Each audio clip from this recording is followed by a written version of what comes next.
Hi, my name's Ali Machinchy. We're here today at Sidewell Aerodrome in Northamptonshire, England. You can see behind us in this idyllic location we have the full-size aircraft being worked on as we talk you through the basic introduction into turbine model flight. First subject we're going to tackle is model selection. It's probably the question I get asked the most, and that is, which is the best model to start with? And to be honest, there's no definitive answer to that. There are now a whole host of different model aircraft which make it ideal and easy to get into model turbine flight. We do still get a situation where people come to us and want to start with an F-16 or want to start with an F-104 or a Red Arrow's Hawk, a bit like how they used to back in the day want to start with a Spitfire. It's the same applies now. You can have a go. I mean, they're very easy to buy off the shelf, but we do fully recommend to everyone, even the experienced model flyers, that they start off with a model jet that is both easy to fly, maintain and service. There are, like I say, a whole host of different aircraft out there. Probably the most popular types right now are the twin boom types, whether it be the Boomerang, Bobcats and so forth. The model that we've chosen today to base the video on is the Boomerang XL. It's typical of many jet trainer aircraft out there in that it's a twin boom design, loads of wing area, rugged, strong, serviceable, easy access. It's all of the things that we're looking for in an ideal jet trainer. Now we've covered the model that we've chosen to base this video on and the reasons why. What we're going to do now, we're going to give you an overview of what's involved in a turbine model that may be different to what you're used to seeing in your glow or petrol type models. And we'll go through step by step certain aspects of model turbines and their installations and their applications to try and explain to you what they do and how they work. We're going to start off looking at the most exotic and usually the most expensive part of a turbine package, and that is the actual gas turbine itself. The turbine that we have here is the JetCat P80, possibly the most widely sold turbine in the world of modelling today. It represents pretty much all that is new and all that is current with the model turbine design. It was the first turbine to feature the automatic start feature of the turbine design, which revolutionised really how the turbines have worked. Before this, we were starting the turbines manually with a compressed air bottle and manually adjusting the gas. The advent of the onboard starting system has truly automated turbine operation in that it's completely done now, almost isolated from the actual turbine itself. Let's start with looking at the actual turbine unit itself, the big silver shiny bit here. What we have here is, as I said, a JetCat P80. 80 represents the newtons of thrust that it produces. In a pounds terms, that's 18 to 20 pounds. They keep upgrading the engines as the design develops, and this particular engine that started off producing 18 pounds, now same size and weight produces 20 pounds. We'll start at the front. This is the all-important bit that's now commonplace, but it's the bit that, like I said earlier, has revolutionised turbine operation. That's the onboard starter. What we have in this capsule here, or the starter module, is an electric motor connected via a Bendix clutch, which is inside there, which is totally isolated from the compressor wheel right now, but on application of the start sequence, we'll actually engage that compressor at the front there, rev the engine up, spin it, rotate the compressor to around about 30,000 RPM, where the engine will then begin its fully automated start process. The two inputs that you see there are for fuel and gas. This particular engine is what we call a gas start engine, where it starts on propane, but there is an alternative of kerosene start, but we'll deal with that later on. You have the electrical connectors for the operation system there, also there. This unit here that you can see there is the thermosensor, the temperature sensor. The way that the turbines work, an onboard computer monitors temperature, RPM and fuel flow all of the time to make sure everything's operating correctly. You then have what's familiar to most of you as a glow plug. That's a normal OS 8, ENYA 3 type warm glow plug. This is to ignite the start gas, the source of ignition when you're using a gas started engine. It only really heats up for the first 15 seconds of the start sequence to ignite the gas, to get the turbine up and running, and then it shuts off. Obviously the turbine body itself, and then we go to the tail cone and the turbine wheel in the back there. The next aspect of turbines that we're going to look at is the ECU, the engine control unit, or otherwise what's known as the electronic brain of the turbine. This unit here, which is about double the size of a standard 35 megahertz receiver, takes care of everything to do with operating the turbine. It monitors the temperatures, it monitors the fuel flow, it monitors the RPM, and of course takes care of all of the automated start and shutdown process. Next part is the fuel pump. To supply all of that fuel that the turbines need to keep running, we have a 400 size, a speed 400 size electric motor connected to a gearbox. This, controlled by the ECU, will deliver the fuel the engine not only needs to start but also keep running. We then have what's called the solenoid valves, which is what controls the supply of fuel and gas for the startup procedure of the turbine. These little units here plug into the ECU, the fuel will go in one side and come out of the other, and electronically they control when to allow the fuel to flow into the engine during the start process. There is not only one for fuel, there's also one for gas. Unlike a glow motor, the turbines with all of these ancillaries on board need their own separate power supply. Here with this particular engine, it's actually a 2-cell 7.4 volt lithium polymer 2500 milliamp battery. That will give you enough battery power for approximately 3 to 4 safe starts before needing to recharge. Last on the list really is the GSU. This little black box of tricks doesn't actually live within the model, it stays on the ground as ground support unit would suggest. It's basically your readout of what's going on within the turbine. It can supply you with information on the screen there as basic as the fact the turbine's switched on, right up to the RPMs, the temperatures. Also, if there's any faults with the turbine, it will be displayed on the screen. And you have some limited programmability on this using this GSU, where you can adjust various aspects or parameters within the turbine. Now that we've had a look at the turbine, it's time to pay some attention to radio selection. I brought 2 radios with me today. These are the 2 radios that I choose to fly with. The one on the right here is the DX7. This is the lower end 7-channel, almost introductory radio. The one on the left is my MX22, which is a 12-channel top of the range radio system. I have 2 radios because I fly a variety of different models, and depending on the model specification and how many channels it needs, it depends on which radio I choose. For example, the DX7 I use for my basic jets because it only has 7 channels, and the way most jets are set up with multiple controls, retracts, flaps, brakes and so forth, generally 7 channels is the minimum you want to be choosing to fly a model with. With the MX22 I have the luxury of 12 channels, so that makes it more suitable for my more elaborate jets, certainly my scale jets, where I've got a lot more functions, a lot more channels, and I sometimes want to split individual channels to operate different applications within the model.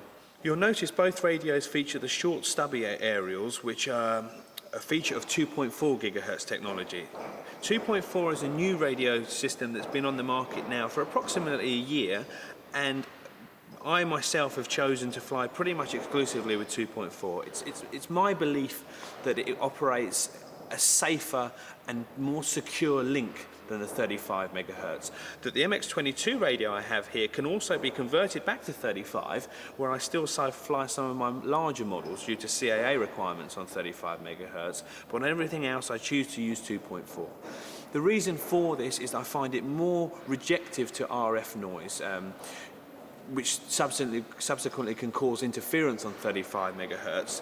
And for a jet where you have so much electronics packed into a small area, I think that's paramount. We certainly see, and I've experienced myself, radio installation problems with particularly jets on 35 megahertz, and that's what's guided me to go with the 2.4 systems. Now that we've covered the transmitter, let's have a quick look inside the plane and look at receiver and placement. In the boomerang here I have a 9-channel dual battery receiver system called the AR9100. Quick overview will show you basically what I'm trying to aim for in an ideal installation, which is trying to keep the receiver and the antenna as far away from the turbine, the noisy RF sections of the plane, which are the ECU and the fuel pump. In this particular installation, it's not so easy because I've got the ECU and fuel pump hidden under here, but you can quite clearly see I want to keep as maximum distance from the receiver as the noisy turbine section, which is here, as possible. And even better still, the antenna I'm routing away from that particular area. Staying inside the plane, let's have a look at the fuel system now. This particular model has a central tank of 4 litre capacity. It's not uncommon in turbine models to see multiple tanks used, 2, 4, even 5 system tanks I've seen used, but it's simpler and easier to plumb a system with one main tank running to a hopper. On the subject of hoppers, most turbine models will feature some sort of hopper or header tank. It's a smaller 2 to 4 ounce tank that keeps a constant supply of fuel that the turbine draws from. What that does, it allows a certain bit of leniency as far as air is concerned. Turbines are really not very tolerant to taking in air, whereas a glow fuel engine and a petrol engine will cause a splutter. With turbines, it generally upsets the ECU so much that it will cause it to flame out or shut down or stop working. For that reason, we try and invest as much time, effort as we can within the fuel system to ensure that we supply a constant flow of fuel minus the air bubbles to the turbine. The most common aspect that you'll see in most models is the hopper or header tank. In this particular model, I have a header tank which is about 2 ounces in the front of the model, which actually features a small micro mesh bag within the tank itself that the fuel is drawn through. The idea behind that is that any larger air bubbles are condensed into very small air bubbles that the turbine will hopefully manage to deal with and run through. To go back to the central tank itself, as you see it's mounted here very securely. What you have to bear in mind is this particular vessel here will carry 4 litres of fuel, so the actual weight of this tank when it's full up is quite substantial. And when you're flying, the G loads on a tank are quite high, so you have to bear in mind a securing system that will hold it in place throughout the whole flight. This particular tank is actually glued on a tray underneath and then Velcro strapped across the top. It features a conventional neck-type fitting that you're used to seeing on most petrol or glow fuel system. Have to bear in mind that the fuel source that we use is corrosive to the normal type of bung that is used in the glow fuel, so you need to supply it with a petrol-proof bung. We use same thing applies to the tubing, where we use a Tygon tubing, the same as what we'd use on petrol models, because the fuel would attack normal silicon. These now run to the actual fuel pump itself, which is buried underneath there, and then back to the turbine, which is here. What type of fuel do we use in model turbines is a question I'm often asked. Now, there are a number of answers to that question. First of all, being an exact miniature of a full-size gas turbine, they will run on the same fuel as what the full-size run on, commonly known as Jet A1 or kerosene. You can obtain these from certain airfields around the country. The other choice is you can also use paraffin. Now, that's my choice of fuel, simple reasons being that it's more accessible to me. I can buy it in bulk, so I don't have to go to an airfield and fill up a drum. I also prefer the smell or lack of paraffin. I find Jet 1A does actually smell quite pungent and doesn't go away, whereas paraffin, if I have a spillage, the smell will dissipate. Both fuels run exactly the same. There's no difference in performance. Paraffin is a little bit more expensive to buy than Jet A1, so that's often a consideration, especially considering the amount of fuel that the turbines generally burn. On that subject, you're looking a minimum of a 2 litre tank for most commercial gas turbines in the 18 pounds of thrust region will give you a flight time of around about 8 minutes.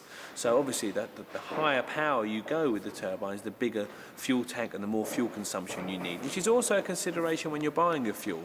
You know, if you're going to be burning hundreds and hundreds of litres in a year, then it's worthwhile looking at buying a cheaper fuel source if you can. I have here is basically how I buy my fuel. It comes from my supplier, like this is paraffin, comes in a 4 litre container.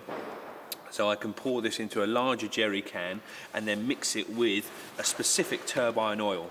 Now, some manufacturers will actually say that you can use a 2-stroke oil. For me, I've never tried this. I've always stuck to the 2 makes, which is Mobil and Exxon jet oil itself.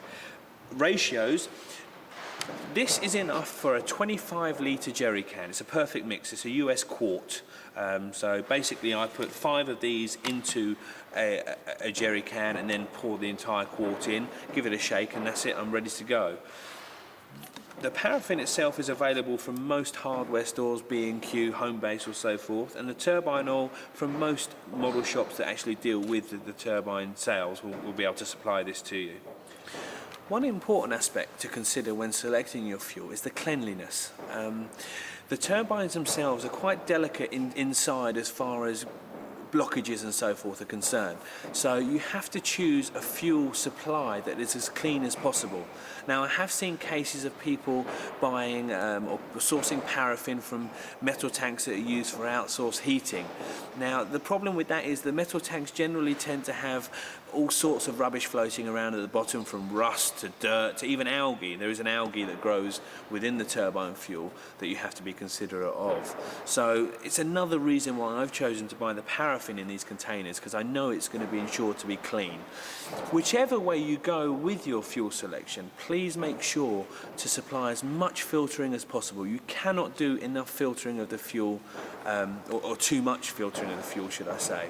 So if you can filter it when you're actually pouring it within the jersey, filter it before you're putting it in within the plane, and use good filters within the plane, it's fully recommended.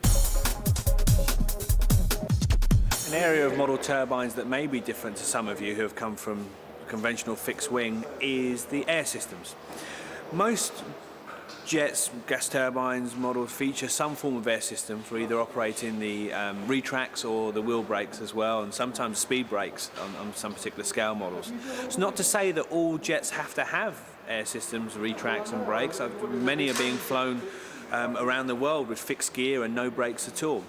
But when you do have them, they require slightly different installation to what you'd be used to with a conventional glow model.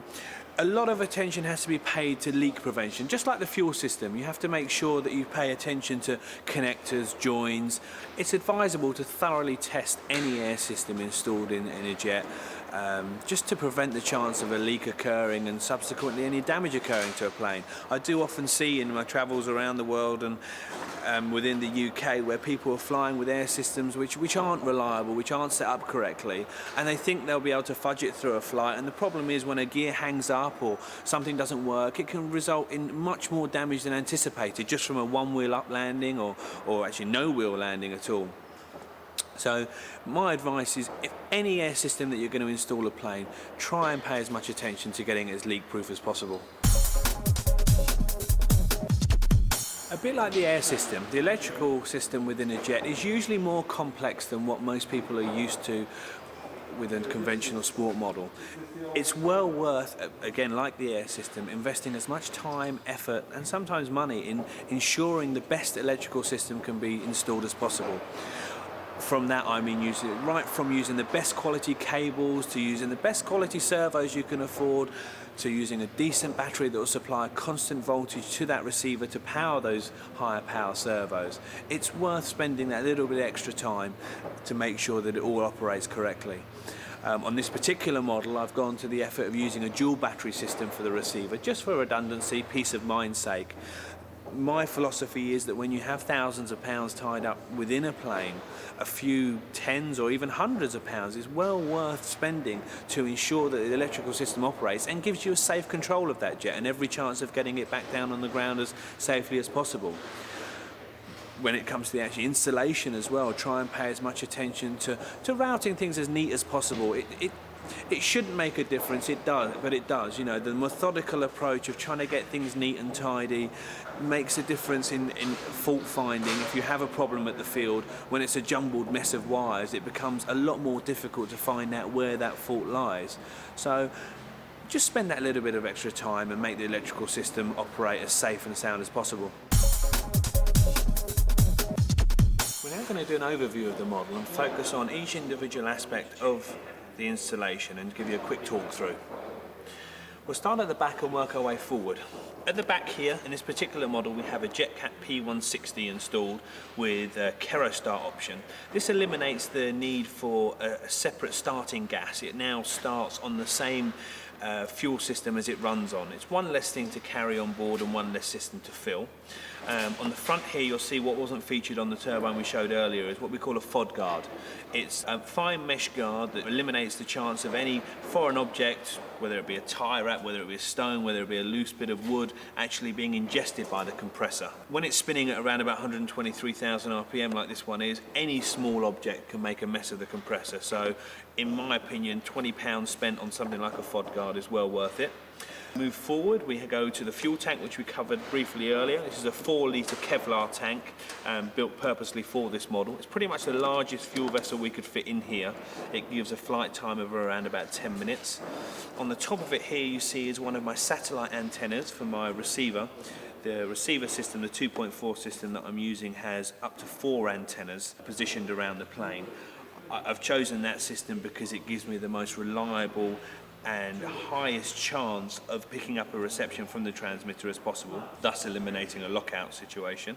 Moving forward, we see where this satellite antenna is plugged into. This is the main power distribution point of the receiver system. This is actually the hub where the 2 batteries that I use come in, the voltage is regulated, and all of the servos are plugged in.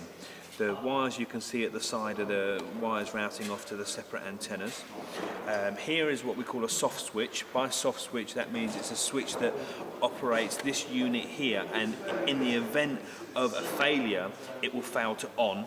It's a form of redundancy that eliminates the chance of losing a model for something as silly as a switch. Moving forward, we go to the 2 valves here. These are a bit like the solenoid valves that we talked through with the turbine earlier, but these actually operate their air system. One valve is for the retracts, that will operate the air up and the release to put the wheels down, and the other valve is for the brakes, which will operate the air on to apply the brakes and then the release to let them go. Moving forward here, keeping with the air systems, we have 2 separate fillers, one for wheel brakes and one for landing gear. The gauges here are my air pressure gauges. They allow me to monitor how much pressure is within the air systems and also to monitor leaks. Both systems were filled a couple of days ago and both systems still show air pressure, which is what you're looking for really, a constant air pressure held within the air system. Moving back slightly, we have these 2 little boxes here, which are called multi-boxes. The job of a multi-box is to allow multiple servos to be plugged into one channel. A bit like a glorified Y-lead in a sense, but it allows you adjustment. If, for instance, we take the rudder setup on this particular model, we have 2 rudder servos which are also linked to the nose wheel steering. So that's 3 separate servos, all wanting to be run off one channel. Now, using a Y-lead system, we could do it, but we would have no adjustment. For example, if the nose wheel moved a different way to the rudders, or if the centerings were out, we'd have to adjust those mechanically. The multi-box allows an electronic adjustment where I can select each individual servo and adjust aspects such as the reverse function, the centering and the endpoint adjustments, and then those settings are stored within the multi-box themselves. A great useful tool on jets, particularly where we tend to use 1 servo per channel, per function if you like. It just makes setting up a lot easier. Last area to look at installation wise is the actual turbine install. On this particular model I've kept everything with the turbine as far forward as possible. 1 for weight distribution and 2 primarily to keep it away from the receiver. We have here the 3 lights of the I/O board. The I/O board is a simple visual recognition system which alerts me to whether the turbine is ready to start or if it has a problem, with a sequence of green, red and yellow lights. The socket there is for my ground support unit to be plugged into, just in case I need to actually check anything.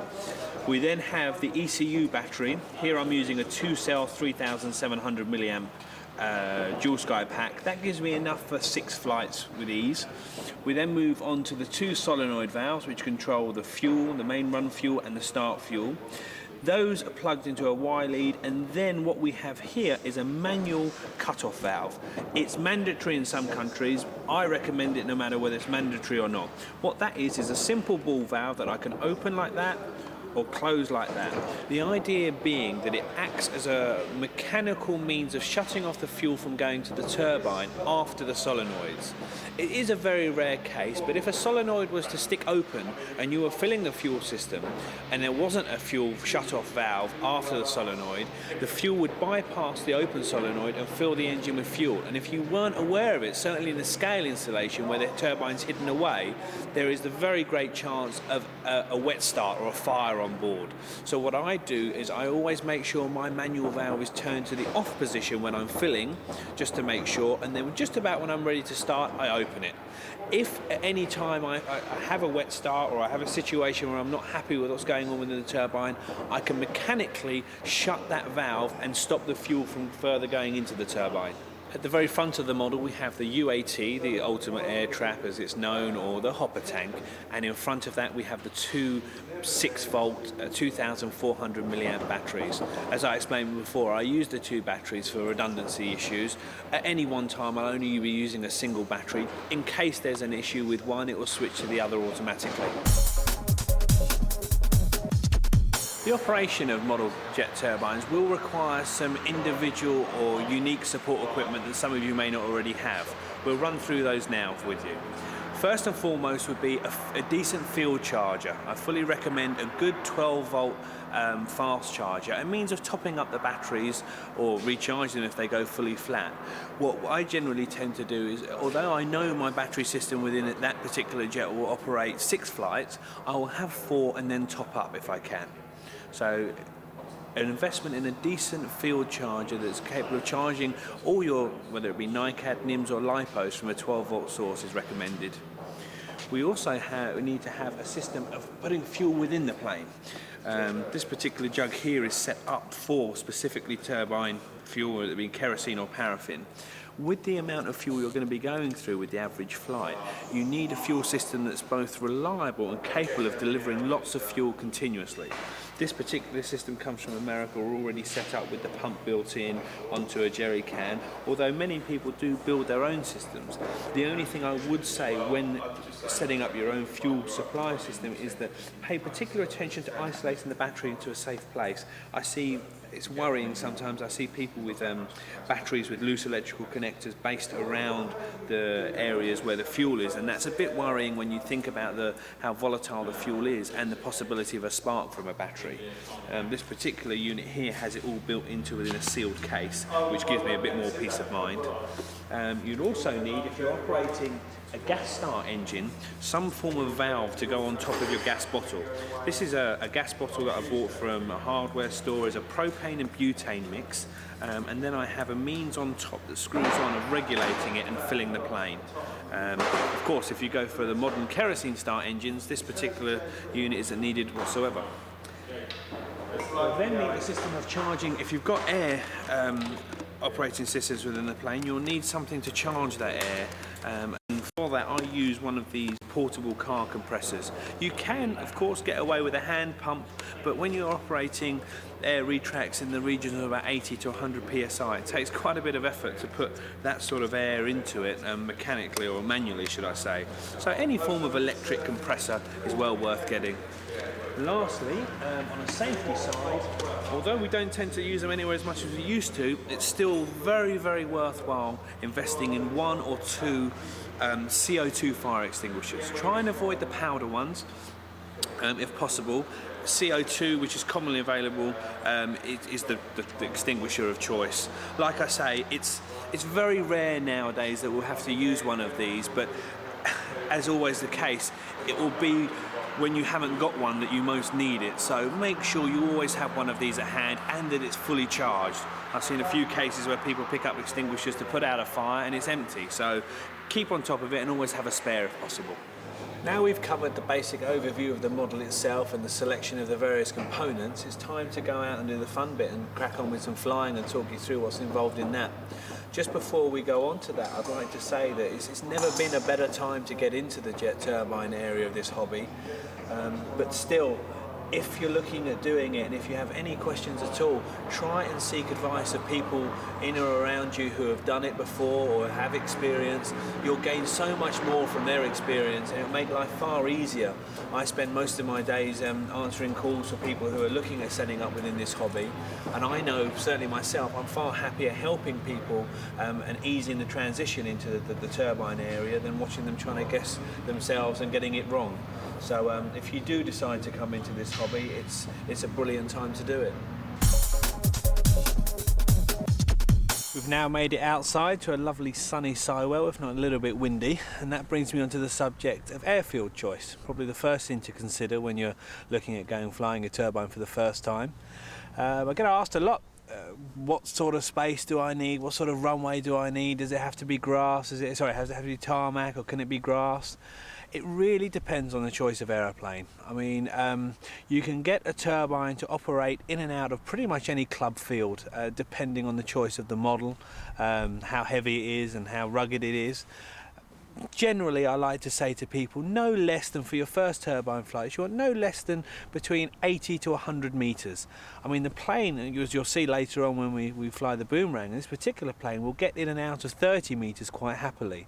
But when you're getting to know your model, and when you're getting to learn about the spool up times and the lags and stuff like that, you want to allow yourself a nice safety margin. Doesn't have to be tarmac at all. I mean, jets are quite happily operated from grass. So again, looking at the boomerang as a basis, it's a very lightly loaded plane. It will come in at around about 30 miles an hour. The undercarriage design, being trailing link with the oleos, is really suited to quite rough terrain. I mean, I can fly this anywhere that you could fly. A 60 to 90 size aerobatic model is my guide. You know, if I can get a model in like that in and out of a field, then you'll quite happily operate a turbine. The actual field itself, things to think about. Some clubs do have different restrictions as regards to turbines, even annual restrictions as far as crops are concerned. You know, there's obviously a concern with the fire aspect of a turbine, so please check with your club, with the field owner, and with the surrounding field owners if there's an issue with operating turbines, certainly in the summer months when there are crops. Apart from that, there's no reason why a turbine should eat up more sky than, again, a 60 to 90 size aerobatic model, depending how they're flown. Of course, if I jam this thing on full throttle and leave it there, it's going to eat up sky doing speeds of 150 miles an hour plus. But you have the throttle, you have the ability to keep it in a tight space. So it's really nothing too special on flying field selection. Just be mindful and be considerate in how you operate them. The operation of model turbines does differ from country to country. Some countries in the world have different rules to others. Some have no rules regarding turbines, and they're just considered to operate just like normal model flying aircraft. For example, I know when we go to America, they have rules on model turbines that insist that every jet model turbine aircraft must be equipped with wheel brakes. It must have no more than a power to weight ratio, I believe 1:1. They have a top speed limit in America of 200 miles an hour. There's to be no flying above that. In the UK, we have slightly less strict restrictions, albeit they're in place. We have the JMA, which is the Jet Modelers Association. They govern pretty much all of the turbine flying within the UK in conjunction with our British Model Flying Association. What I would say to anybody who's looking into getting into turbine flight is approach people within the turbine flying community in the area, in the country where you're flying. See what the rules and regulations are. They're generally put in place for a good reason, and you'll benefit from being involved in associations like the JMA, BMFA, AMA, whatever it is for each country. It's well worth approaching those associations and being part of them. With turbines becoming easier and easier to use, there's certainly more of the ability, if you like, to operate them single-handedly. You'll see today that it will seem as if I'm operating them by myself, although at all times I will have somebody else assisting me, and I fully suggest this at any given time really. It's just to make things easier, and from a safety aspect, certainly just to man the fire extinguisher. As I explained when we were in the hangar, the advent of the modern auto start turbines has made fires or wet starts not a thing of the past, but I see very, very few of them now. as compared to when turbines first started out, but I would still advise always to have a fire extinguisher at hand, if not two, and somebody to man that fire extinguisher. It's easy enough to deem that you think you'll do it yourself, but it's much easier to have someone there ready and able to use that fire extinguisher if need be. When you do so, please make sure that you and your helper with that fire extinguisher have spoken before about how to use it, when to use it, so there's no miscommunication. Just run through before a start of the day and say, look, if I give you this signal, this is where you put the fire extinguisher. I will tell you when. I'll give you a nod or a signal or a wave of the hands, anything, just to make sure that you have the safety aspect covered. One other thing to consider as well with the turbine, it's common sense but it's well worth practicing, is that the hot efflux of the turbine will be emitting from the back. So bear that in mind, A, when you set the turbine up where you're going to start it, B, when you have spectators.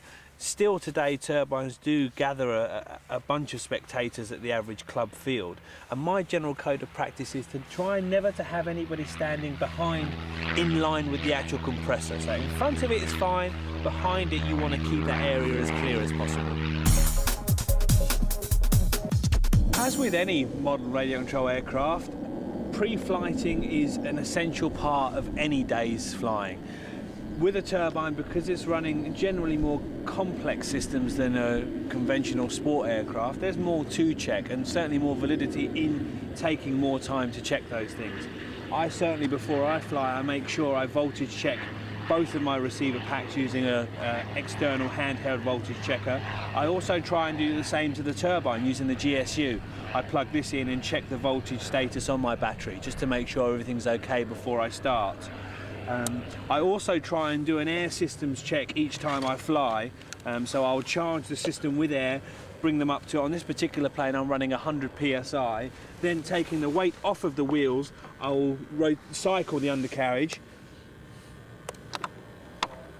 looking to make sure everything goes away cleanly and nicely, and then extends the same. The extension is the most important part. I can live without the wheels going up, but putting them down is the essential part. Yep, everything looks fine there. So once I've done that, I will do a control check just like I would do with any other model aircraft. And also generally for the first flight of any day, I will do a range check just for peace of mind. Now that we've run through all of our pre-flight checks, we're about ready to start the turbine. First thing to consider, it sounds silly as it may, you really want to have the turbine pointing into wind if you can. The idea being that any wind, any breeze that there is will go through the turbine, any of the hot gases will keep blowing out the back. In extreme cases, if you do have some flame or some form of wet start, it's generally better to have any sort of assistance you can to get those flames out and away. So first thing to do is line it up into wind. After that, after you're ready to start the turbine, you can start it a number of different ways. On this particular setup, I've got everything controlled turbine-wise on the throttle stick and the throttle trim. By that I mean the throttle stick, should I say, obviously controls the acceleration and deceleration of the turbine. The trim is actually its arming and start sequence and cool down sequence control. At the moment it's in the fully down position. That's turbine off, that's turbine cool down, turbine shut down. To initiate a start sequence, what I have to do is I have to put the trim to the fully up position. That will activate the ECU into start mode. You'll see the lights internally on the ECU, those three red, green and yellow lights flashing a sequence, red, green, yellow, red, green, yellow. That will tell you that everything is okay with the turbine, it's ready to start. To initiate a start, I apply full throttle stick. That now is fully under the ECU's control. There's nothing I can do to interfere or actually alter anything. It's starting to accelerate the electric starter motor onto the front of the compressor, introducing some kerosene to the top kerosene igniter. That actually gets the combustion chamber lit. Once the combustion chamber has actually come up to temperature, the turbine electric starter motor will engage again, as you can hear here. Then it will introduce the running fuel, which is again kerosene, but it'll actually switch from the start fuel to the run fuel. Do a systems check where it'll actually accelerate the turbine to approximately third power, establish that everything is okay. At this moment now, I have no control over the turbine whatsoever. It's fully automated. Once it is runs through this system check, accelerated. You can hear the turbine now decelerating. That is acknowledgement that everything is okay. Still, I have no control until I acknowledge that I have control by bringing the throttle stick back to idle, waiting for 3 seconds, and now I can accelerate and operate the turbine normally.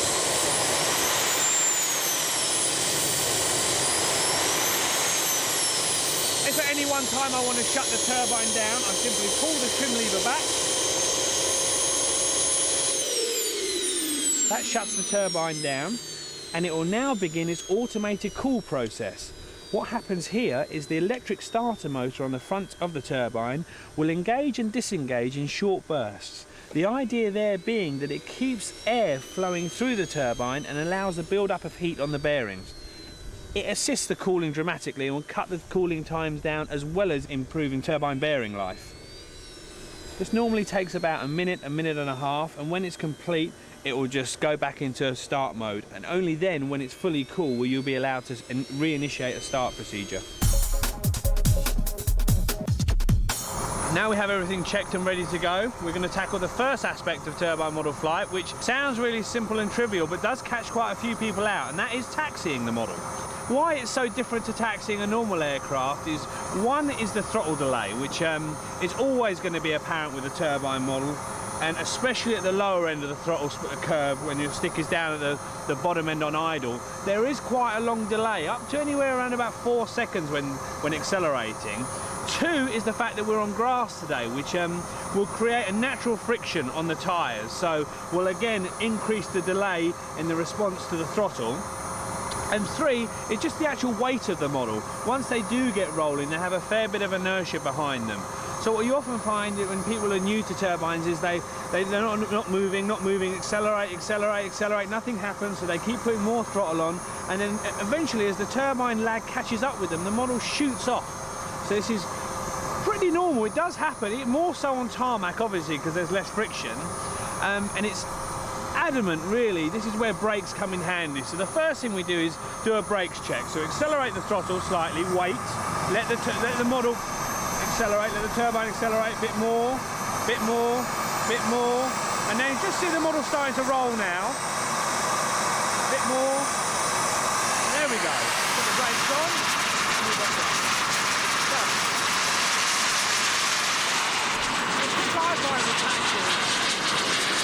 Find the spot where the model just starts moving, and then if it starts accelerating too fast, then throttle back slowly. Don't chop the throttle, because by chopping the throttle you then have to start all over again, finding the point at which the model actually starts moving. There we go, rotated the model around into wind and we're ready to fly. Do one more control check just to make sure everything's okay, and now we can begin a takeoff. Now takeoff to a degree is the same as taxiing. As you accelerate, there'll be very little happens in the first half of the stick, especially on long grass like we've got today. So I accelerate ever so slightly till about a third, just under half, and then when I'm fully checked out and ready, I accelerate the throttle quite swiftly to full throttle and begin my takeoff run.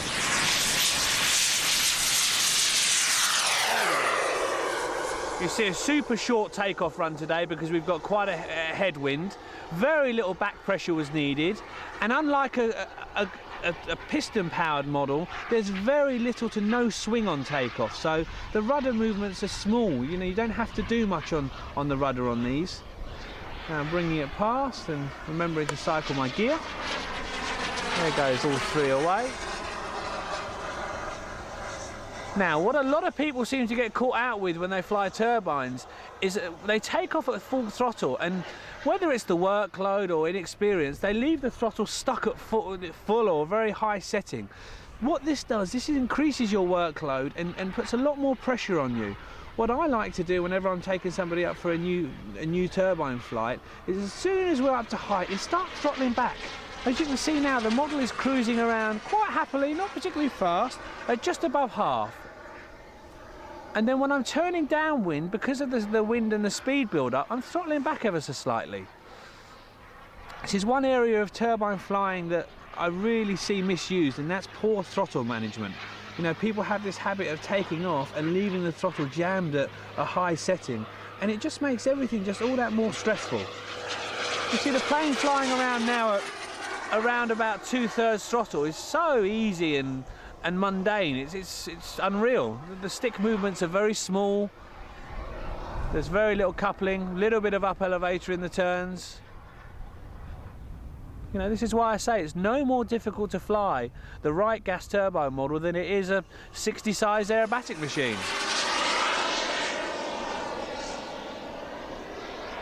Of course, what we have a lot, particularly with this plane being powered by a 160, which is well over manufacturer specification, I hasten to add. We have a lot of power left for reserve. So if you see me accelerating now, we have almost an unlimited vertical climb rate. But much caution has to be exercised when operating this type of aeroplane with this type of power, that you only use those throttle settings in the uplines. A bit like the full size, every model will have a VNE, a speed that you should never exceed. And I've seen over the years, you know, people exceed that speed for certain airframes, and it's messy. You know, I'd much rather see it gradually build up, get faster and faster as you get to know the aeroplane. Don't take off and expect to be reaching the top speeds on the first flight. Another area that I see people struggle with turbine flight is the slow flight aspect. You know, certainly with the scale jets, which we may tackle later on, but if we focus on the Boomerang right now, people don't seem to be very keen to explore the slow speed envelope, which is understandable really, because they're heavy planes, and as I said, with the scale jets often have a high wing loading, but the fact is they will fly slow. Maybe not as slow as your club trainer, but they will slow down to a decent speed. The most important thing is to learn what that speed is and how the model flies. I try, when I'm teaching people, I really try to get them as soon as possible to explore the slow speed envelope, to see how the aeroplane reacts. Simplest way by doing this is to get some height, go maybe 100 foot, 200 foot if you feel comfortable, but a height that you can still safely see the model, and gradually start bringing the throttle stick back. What we'll do, we'll line it up into wind now. We're at about 100 feet, 110 feet here. We'll start throttling back now, into wind, throttling back further and further, just like you would do a normal aerobatic model or a glow model. Feeding a bit more up elevator to maintain altitude. You see now, I've got the throttle about 1/3 and I'm probably on about half elevator, and you can see the model is now not stationary, but not far off of it. In this wind, which is blowing around about 15 to 20 miles an hour up there, the model is pretty much stationary. It's not falling out the sky, even when I do a nice gentle downwind turn. And this is what catches so many people out. When it comes to their first landing, because they haven't had any time on the slow speed side of things, they tend to come in like a rocket and do more damage than they need to. As you can see, the Boomerang now is cruising at about 1/3 with a fair dose of elevator, keeping the nose up. And we'll actually get it to stall now. I'll start throttling back a bit more. More elevator going in now, more elevator. Now it's full up elevator, there's the stall. Keeping the full elevator, you see how benign the stall is? There we go. So I accelerate and fly away. It really is important, you know, I can't stress enough, for everybody, whether they be experienced or a newbie, straight away try and get to grips with your model and how it flies slowly. Also experiment with the flap settings, see how they react. Do that before it comes time to landing. You know, many times I've seen people do their first flight, fly away happily like a cruise missile, and then the first time they use flap is when it's time to land. And again, you're under pressure, the workload's up, and if things don't react as you planned, it makes things all that more stressful. So, within your first flight, if you can, just start slowing it down, get it into wind again at the same height we were doing the stall testing, try and apply some flap. See whether you have a flap on a slider or a flap on a stage switch. Put the first stage in. Here we go. There goes my first stage of flap. As I can see, it's pitched the model down a little bit, but apart from that, it's still very flyable. Little bit more throttle needed to maintain speed because we have the extra drag of the flaps. It's to be expected. Now on the Boomerang that I'm flying today, my second stage of flap is actually coupled with what we call crow braking, which is both ailerons going up.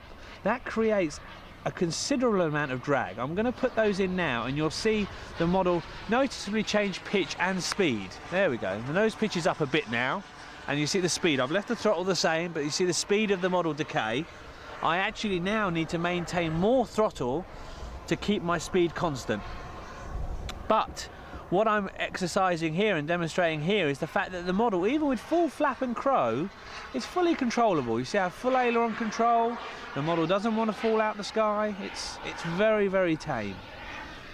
I try and get people to do at least a couple, 2, 3, 4 circuits, as many circuits as possible in this configuration, so when it comes time to land, they're familiar with how the plane feels. You see now we're going to slow the plane right down. A little bit lower now to show it better for the camera, but I'm now holding, with all that drag, just under half throttle, and it's already starting to slow down, whereas in the clean configuration I was notably lower on the throttle setting.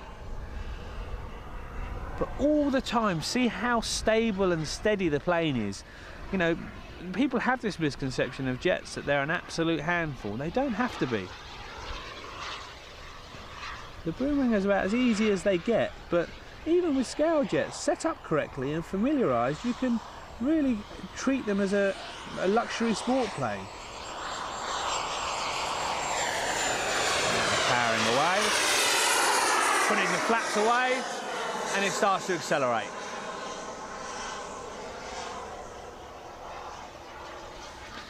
Now, exploring the high-speed envelope. This is something, as I mentioned earlier in the video, that you really should do stage by stage. It worries me to see people, you know, the first time out with an aeroplane, flying it around at full throttle and, you know, not coming back, backing off and not being sympathetic to the airframe. Well, I like to get to certain throttle settings and see how the aeroplane feels and see how it reacts, and more importantly, see how it holds up. The last thing you want to do is find out at the end of a high-speed dive that, you know, the aeroplane just isn't capable of it. Also the trim, as you notice there with this particular plane, the trim just went out a little bit. Right, there's my timer. Going to come into land. Right, typical landing approach with something like this is first of all I do a gear check pass where I extend the gear in front of me, look to see all 3 gear. On the downwind leg I'll put in stage 1 of flap. Now, on a day like today I shouldn't really need both stages of flap because it's so windy, so I'm actually going to come in with just first stage of flap today. Start throttling off. I let the plane come into land, flare it, flare it, flare it. There we go, it's down. Again, to cover the taxi back, as you can see, I've got a throttle setting where the aeroplane is moving. It just stops there, so I haven't touched the throttle. It's just a bit more friction than the rest of the grass. I just put it up a couple of increments and wait. See the difference it makes? It's now rolling. The model is now moving. The trick is not to chop the throttle, and at the same time not to accelerate it wildly and then see the aeroplane tearing off down the runway or across the grass strip as we have here. Nice smooth movements of the throttle. A little bit more. Now, to shut the turbine off, ideally the same process as when we started it. If you can get it pointing into wind, brakes are on, throttle trim back. Now cools, now it goes into cool down. Now, pointing into wind, what will happen is that breeze, which is considerable today, will actually help assist cooling the turbine, which is only a good thing. Right, that's the first flight out the way. We're now ready to go for the second flight. What we'll do, we'll go through as many flights as I can today and talk you through every aspect I can possibly think of flying a gas turbine for the first time. We're about ready to go, so let's hit the switch and fly.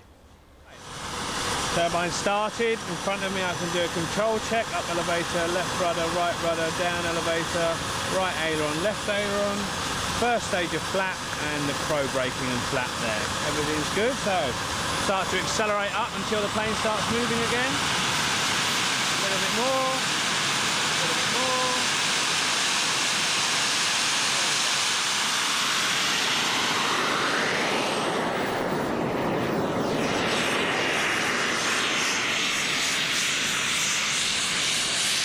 Taxi round. What I'm going to do this time, I'm going to deliberately cut the taxi back short, just to show you how short a distance a model like the Boomwang will take off in, even without any flap. So we're ready, Put the brakes on, you see the plane squat down. I'm going to now accelerate, revving up, letting the turbine catch up to speed. I've still got full down elevation, which is the brakes on. Full power applied, releasing, and away we go. One of the things that catches a lot of people out with turbines is the energy management, which is also coupled, of course, to the throttle management. But what you have here, you have a plane that effectively at takeoff weighs close to 35 pounds. It's very clean, it has very little residual drag. So what will happen is, once it's moving, it's got a hell of a lot of inertia and very little drag to slow it down. So you really have to manage with the use of throttle and smooth flying how much sky you cover. Because even at these reasonable throttle settings, I'm still covering a fair amount of space here.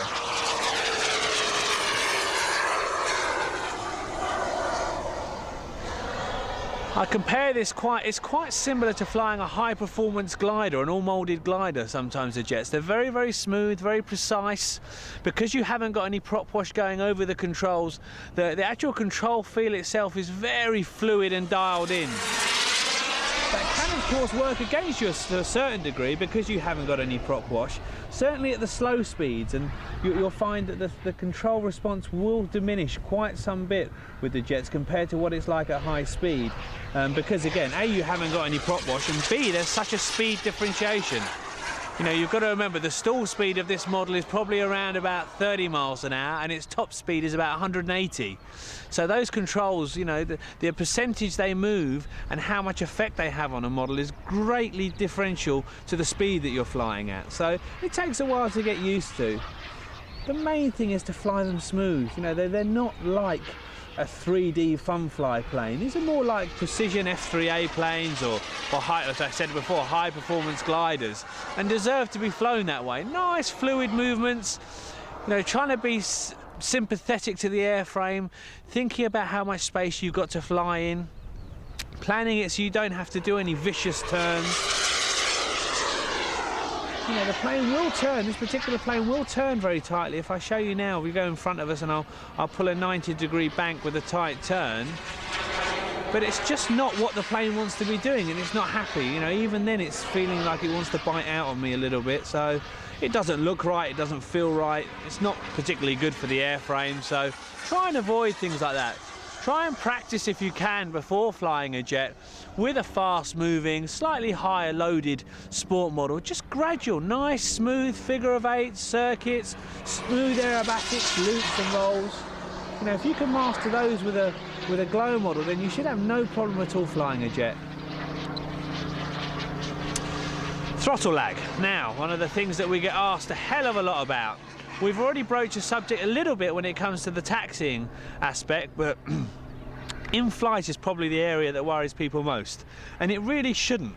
It is there, it's going to be there, you know, whenever we've got a turbine, it's always going to be there, but it has improved a hell of a lot over the years, from the 6 or to 8 seconds of what we used to have initially, down to about 2 or 3 seconds what we have now.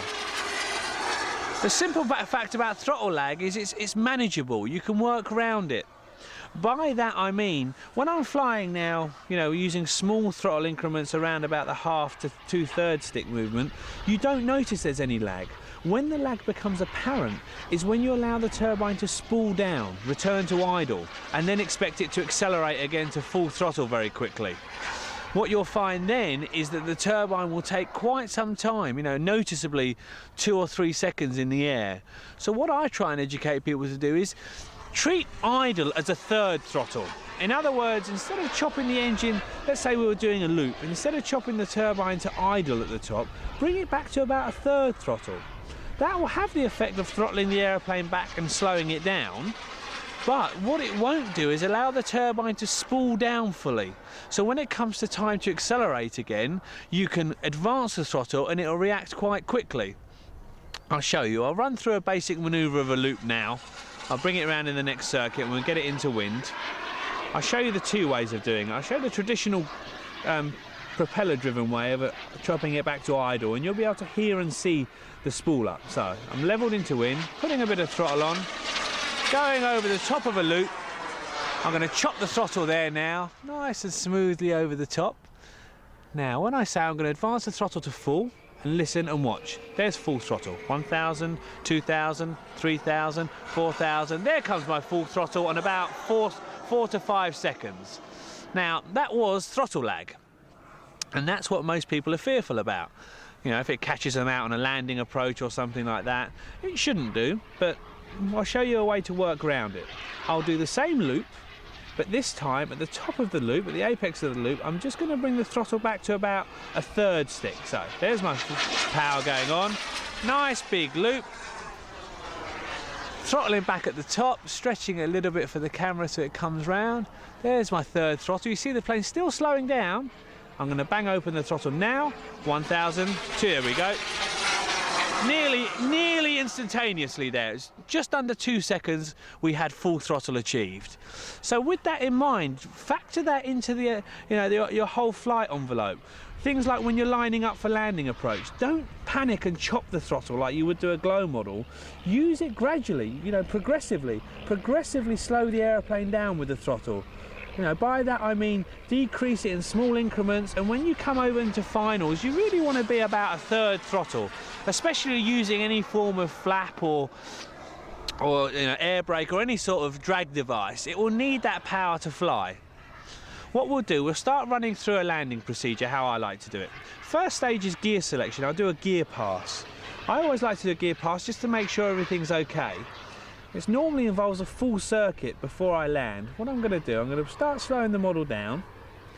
It doesn't do the model any favours to be whacking the gear out at full speed, so I'm going to put the gear down now. There's my gear switch. It takes a while on this plane because I've got the gears slowed to give a nice smooth actuation. What I'll do, I'll go around and do a complete circuit, giving the gear time to extend and to find its lock position. Also gives me time to start setting up flying the plane slowly and getting comfortable with it. I'll bring it round. I'm now looking for a visual check of all 3 gear. Yep, there's all 3 I can see there. If you need to, use a helper to visually check that, but you're looking for all 3 gear. Now, this will be my landing to approach, so we're going to look for the flap switch. Flap switches into the first stage. Second stage of flap is in. Because of the headwind, I'm going to let the plane descend a little bit under its own steam, just to keep the speed going. We have the throttle on there, letting it fly onto its mains, chopping the power, nice and gently. Hold the nose off a little bit. Perfect. No need to even use brakes. There's the brakes there to bring the model to a stop. Now that was an ideal landing because what happened there was the speed was relatively low, but it flew onto the mains. Instead of dropping onto the mains, as you may see some of the landings I did previously, where it stalled onto the mains, that flew onto them. Now you've got to be, again, sympathetic. You've got to remember that white plane there weighs, even with almost empty, it's going to weigh nigh on 30 pounds. 30 pounds worth of weight dumping onto the undercarriage. There's a lot of stress for the undercarriage, the airframe and so forth. So try and plan it that you fly onto the wheels. As you saw there, even flying on a fast approach, I probably did that landing and stopped rolling in around about 30 metres. So there really is no reason to actually stall it on. At the same time, there's no really reason to float on and on and on and end up bouncing it down the runway. If you learn to fly the aeroplane at a sensible speed, at a sensible height, and get used to how the plane behaves, you can then apply that knowledge that you have into the landing approach, which is, at the end of the day, probably the most difficult part of flying any model, particularly a jet. And if you can get that mastered, you're a long way there. Flight number 3 coming up now, and I want to run through some things before takeoff that you should really consider before A, every takeoff, and B, when you're flying at a new field. Just what to do if things were to go wrong. It's as much as we try and prevent them from happening, they do sometimes go wrong, and situations arise where you have to make a split-second decision, and it's just worthwhile factoring those into your flight plan before you take off. Basic things like working out where the safe place is to land in the field, if your engine is to cut after takeoff, which way to turn, what to avoid if there are any obstacles in the way, what happens if you have a wheel stick up and you have to do a belly landing. Things like that are very much worth considering before you take off. And we'll also look at some of the a bit more advanced flight, a bit more on the aerobatic side of things, work through dual rates, how you want to have a dual rate set up and things like that. So if you bear with me, we'll start up the engine and go and fly. One thing to consider before you take off and before you actually fly a turbine is how you'd like it to be set up. It varies from plane to plane, person to person. Myself, I quite like my models to be quite sensitive with lots of movement but have quite a lot of expo set up. And I can't really say that that is the perfect way because some people fly my aeroplanes and don't like it. What I would recommend and would advise to people is have a dual rate set up on the main controls like rudder and, elevator and aileron. We have a look at mine here, for instance. We look at my aileron deflection. That's full rate. That's what I fly with most of the time. That's a lot of movement and it's very agile and a bit too much for some people. But a flick of a rate switch and I can reduce that down to about half the movement. Same with the elevator. There's full rate. Flick of a rate brings it down. I think it's important to have that. One, just in case you take off and you find it is too sensitive on the first flight. And two, if you're planning on doing any smooth high-speed flying, the rates come really in handy. You can turn the rates to a low setting and it makes the plane much more manageable when you're actually going at those higher speeds. We'll taxi out now onto the end of the runway.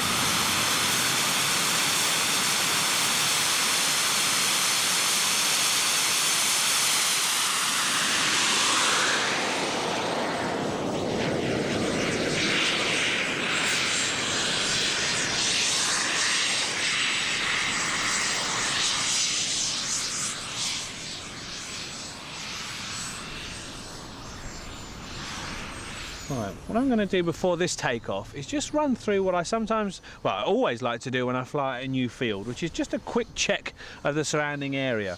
I always try and check before I take off on every flight that it's all clear, but I do take the time in every flying session to just evaluate the flying field around me and what's there and what's to avoid.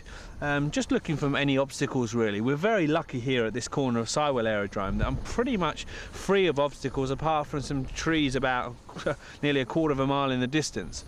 So if I do have a scenario that I have anything happen, I haven't really got to factor those in unless I'm really unlucky. But I do see people fly at fields sometimes that have obstacles or have a fence, a tree or something like that they don't factor in. And if something goes wrong, again, your workload is pushed, right up to the limit. You want to have it in mind that I want to avoid that tree or that fence or that particular area of the field. Same when it comes to taking off. If I'm going to take off now and I have a problem straight after takeoff, where am I going to put it? I always factor that in. Which way am I going to turn? Which way is safe? Where are there public? Where are there things to avoid? I'm working out with this field right now because I've got such a strong headwind and such a nice run to my right hand side. If I do have a situation after takeoff, I can quite happily land comfortably in that field of crop to my right. More importantly, I can land safely. That's the thing to consider, is whether I'm going to float on and hit that what looks to be a road across there or in the tree line. So always factor that in before you fly. If this, worst case scenario is to come up, how to manage that comfortably. Another thing that I see people struggle with is switch selection. We briefly touched on dual rates just now before we taxied out. And I can point to my elevator dual rate and aileron dual rate on my transmitter there, and I know I can reach those quite happily with my index fingers. What I see a lot of people struggle with is flap and retract gear selection. And the most common mistake I see people make is when they take off, going for the gear switch, they look down or they take their eyes off of the model to find the gear switch. Now, I know this may be standard practice for some people, but really it's not the way to travel. I try and get people to familiarise themselves, almost have their finger ready for that gear switch, where it is, where it's located, which way is the gear up, and the same with the flaps, so that they can take off and comfortably control the model and activate the gear switch without having to look down. So I normally just do a quick tap check with my finger just to make sure I know where my two main gear and flap switches are. Some people put silicon fuel tubing on a switch to make it more distinguishable by their finger, whatever works for you. But try and get out of the habit, if possible, of looking away from the model at any one time, particularly with the jets. Things are happening so much faster. Again, I keep stressing the word workload. It is more when you're flying a jet. It is certainly when you're a novice a little bit more stressful. You've got more at stake, more to learn. Last thing you want to be doing is looking down, then looking back up and trying to find a model. So with that in mind, I'm going to rev up and go for a takeoff, ready with the gear switch. In fact, in this takeoff, just to illustrate it more, I'm going to put first stage of flapping, so I've got two switches to reach when I'm away from the ground. So, brakes are on, taking off now, away we go, gear away, flaps away. At no point did I take, throttling back now, no point did I take my eyes off of the model. Nice and comfortable. No reason to. We're now into our flight.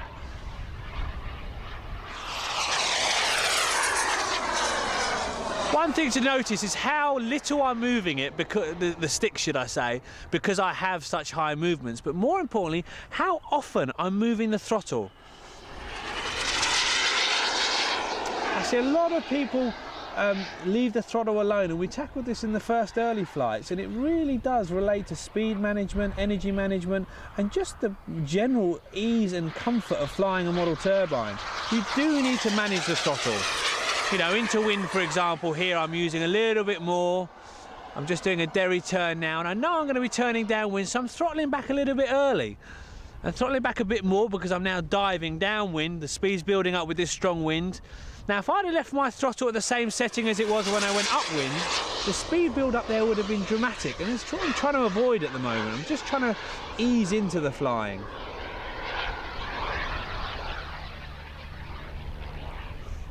I go for a nice slow roll. Again, keep your eye on my throttle stick, how it's moving, a little bit of rudder. And now I want to go up, so I accelerate on the up line. I want to do a reversal, so there's my half roll. There's my chop back to a third. Remember, a third, not all the way. That's going to come past us. Look at the speed is nice and constant, not too much. And now I'm accelerating, bang open, there we go. Instant throttle response. Just to elaborate that throttle response a bit more, I'm going to come past on a slow pass, or slowish pass, and start accelerating the throttle backwards and forwards, and you should be able to hear the turbine accelerate and decelerate.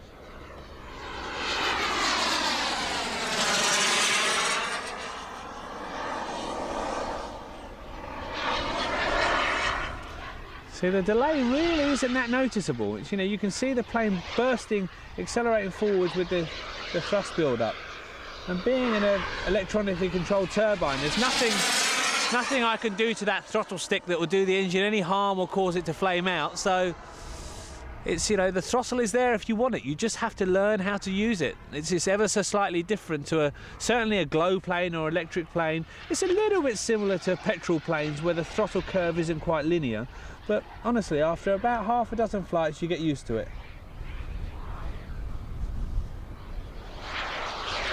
Let me show you the difference between dual rates now, my two rate settings. I'm going to come round back into wind and do 1 or 2 rolls into wind at full rates, and then I'm going to do the same on low rates, just to show you the roll rate difference that I'm looking for on my 2 rate settings. Keep a constant speed, so there we go, leave the throttle alone now. I'm going to pull up and do 2 rolls. There we go. 1, 2. Now switch to low rate and do the same. 1, 2. Much more manageable on low rate. So don't be afraid to experiment with your plane. You know, get it to how you like it, not how necessarily exactly how the manual says or your club expert says. If it feels too sensitive for you, then change it. You have to be comfortable flying your model.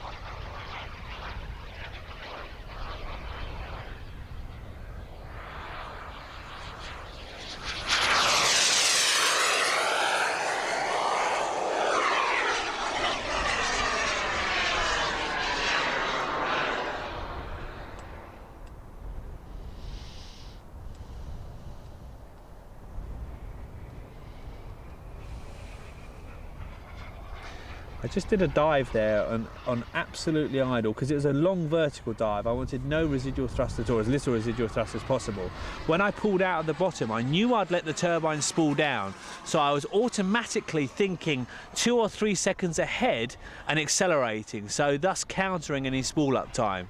It sounds like a lot to consider, but honestly, you do get used to it very quickly. In first stage of flapping now, I'm just going to do some slow speed flying. Full stage of flap.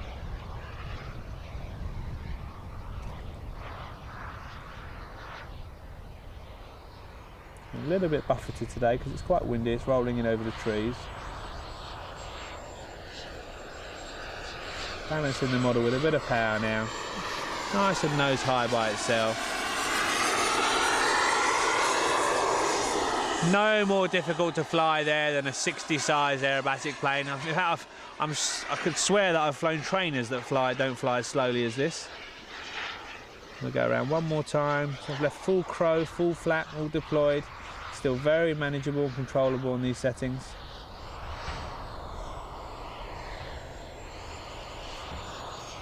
Back, throttling up a bit now, nice and slow.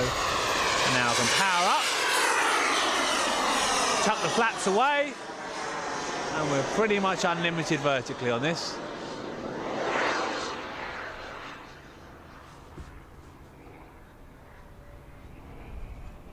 The boomerangs are very, very agile and versatile. Is probably the best word plane that I can use to describe it. It can be, you know, from a very basic trainer right up to an aerobatic hot ship. You know, it's very, very precise, very smooth, capable of a wide range of aerobatics.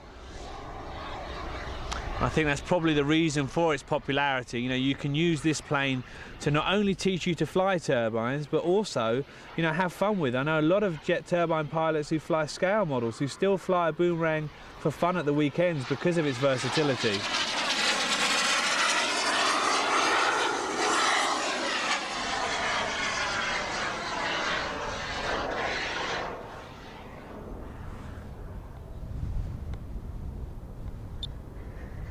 Right, there's my timer. It's another thing we haven't broached just yet, but a very important feature of flying jets is to have an accurate timer set up. It's my gear switch. Looking for all 3 gear. I can see all 3. I'm going to come round now. First stage of flap is in, second stage going in. Little bit of power, quite high on the approach here. Doesn't matter because I can bleed that speed, so I've got all that drag out of the ailerons and flaps in crow. Not too slow, little bit of power, flying it onto its wheels hopefully. Oh, big bit of sink there, bit of power to counteract that. There we go. That was a short field landing. That landed and rolled out in about 15 meters, so. Flaps away, accelerate. Up to taxi speed, in we come. As normal, try and point it into wind so you can spool down into wind. Job done. We're going to take off on this flight and pretty much just do a straight through sport flight, like a normal flight that I would do down a club field. A little bit of harder style flying this time. We'll try and do as short a takeoff as possible to demonstrate again its short field capability. And what we'll do, we'll plan to, towards the end of the flight, show you a worst case scenario and simulate a turbine flame out or a dead stick landing, and also a gear up situation where I can't extend the gear. So I'm going to have 2 situations to deal with all in one. One is a gliding jet and 2 is a belly landing. But we'll talk through more on those as and when it's happening. So, full down elevator to activate my brakes, spooling up the turbine a little bit, get the turbine spooled and ready. It's coming on to 3rd throttle, about half throttle now, not enough to move the model, but certainly enough to accelerate quickly. Acceleration to full, release brakes now, and away we go. Pull up elevator. Straight up we go. To a half roll, throttling back to a 3rd. That's with a model fully laden with 4 litres of fuel. So you imagine the performance difference when it's empty, or certainly less loaded with fuel. Derry turn, I'm going to come through in the middle for a 4-point roll, setting the throttle to about 2/3. Cheat a little bit, pull up slightly, left rudder, down elevator, right rudder, and stop. Over the top for a 3/4 loop. It's really buffety up there today. Coming off the throttle. Hold it negative, half roll, go, that's it, and put again, same again, all the way over the top, mindful of the sun. Oh, hold it negative, throttle back, half roll, go, messy because of the sun, that's my excuse. Gonna brake left for a Derry turn. Derry turn is a great turnaround manoeuvre. It's a 3/4 roll basically onto the knife edge where you can pull it round like that. It's a turnaround manoeuvre that doesn't involve going vertical in any way, so you don't have too much of a worry of a speed build up. Show you another one in the middle. To the right, pull up, stop with the up elevator, dose of aileron, and then pull it round. Such an easy manoeuvre, looks great, turns you round, sets you up for a pass nicely, and pretty low risk, which is good. Symmetrical wing section on the boomerang means you don't need too much down elevator to hold a sustained inverted flight. All the time, even doing the harder aerobatics like this, I'm juggling the throttle, managing the throttle, keeping a check of my speed, and trying to keep things smooth and fluid. One manoeuvre flowing into another if I can. Try not to do anything too jagged, too harsh, sympathetic on the airframe. It keeps everything smooth. Also, if anything does happen, like I lose an engine, I have already the speed to keep moving and glide the plane. The problem is jets lose or bleed a lot of their speed in high G turns. So you can find, worst case scenario, you know, if your engine does cut and you pull heavy hard G, you've lost all of your airspeed, and that's just exactly the opposite of what you want. You want to keep things fluid and smooth and moving. Come round and line up for a multi-point roll. Accelerating, a little bit of power, again cheap, pull up a little bit, and there we go. There goes the aileron in doses, little bit of down elevator, little bit of rudder. We'll do another one, little bit of down elevator, little bit of rudder, and that's finished. Over the top 3/4, and we'll do a positive snap at the top, sticks in the corners. Make sure you do that, if you're going to do that, make sure it's very slow speed. That's a very high G manoeuvre. Last thing you want to be doing is doing that at high speed.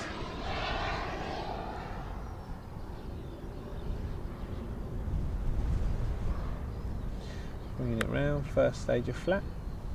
Don't just have to use flat for landing and taking off. You can play with it in flight and get used to the way the model feels and use it as a brake, use it to slow you down.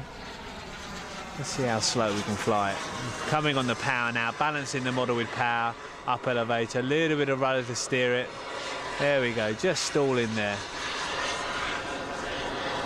Again, I'm actually thinking in my head now, if something goes wrong, it flames out now, where am I going to put it? So it's worthwhile just to run it through your head. It sounds pessimistic, but it's good to have a hold of worst case scenarios, what you're going to do. Powering away, flaps away. Let's try a bit of knife edge. We'll try a knife edge circuit this time round. Come onto the knife edge, little bit of rudder. Push the elevator to get it round, nice and smooth.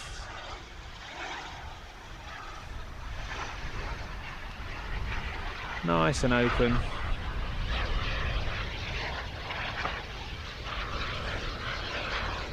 Finishing it comfortably in front, rolling to inverted, and then push over the top. Full roll, throttle back. Full roll on the down line, stop. There we go. Brake right for a variation on the derry, which is a 2-point derry. Go 1, go 2, and then pull it round. Try a 8-point roll on this one. Don't give myself lots of run up. Nice enough far out. Pull up a little bit. There's point 1, 2, 3, 4, 5, 6, 7, 8. Over the top nice and slow. Again, just watch how often I use my throttle. Now spool back to idle, so the engine's fully spooled down now, so I'm going to accelerate nice and early so the power comes on now. There we go. Snap roll to the left. Snap roll to the right. Snap roll to the left. Right, now going to run through what we spoke about at the beginning of the flight, which is worst case scenarios. I'm going to pretend, well, I'm actually going to simulate losing an engine and having no gear. A lot of people don't realise how well jets glide. And they also don't realise how much damage can be done by putting your wheels down, or vice versa, how much damage can be prevented by belly landing them. Most jets tend to have a nice flat area underneath, bar things like F-16s and that, which have a mid-wing. Something like the Boomerang, for instance, that we're flying now. If you look at the surface area underneath the plane, it's quite a big area there. It's nice and flat, nothing protruding from it. And on a surface like nice smooth grass that we have today, there's very little harm that can be done by sliding this thing in on its belly. You may, if you're unlucky, get the odd scratch, but certainly less than if I was to try to force it down on, let's say, 2 wheels or 1 wheel that's been extended, and risk more damage. So, with that in mind, I'm going to take it up, wait until the full-size pattern is cleared, take it up to height, throttle in put in the trim back so it puts it into cool-down mode. Throttling back now. That's into shutdown mode now. It's looking to keep the energy that's in the plane. So nose down a little bit, not diving at the floor like a dive bomber, but not pulling the nose up and losing all the speed that we've got. Remember, I've got a headwind to help me out today, so that will slow the plane down naturally. I've also got the use of flaps if I choose to use the flaps. Ideally, I'd like to land without the flaps, because either way, I need to have my finger on that flap switch to put them away, because they extend below the surface area of the wing, and that could potentially damage it. So, with that in mind, let's throw a roll in just to show that how agile it is, even on the glide. 2 rolls there.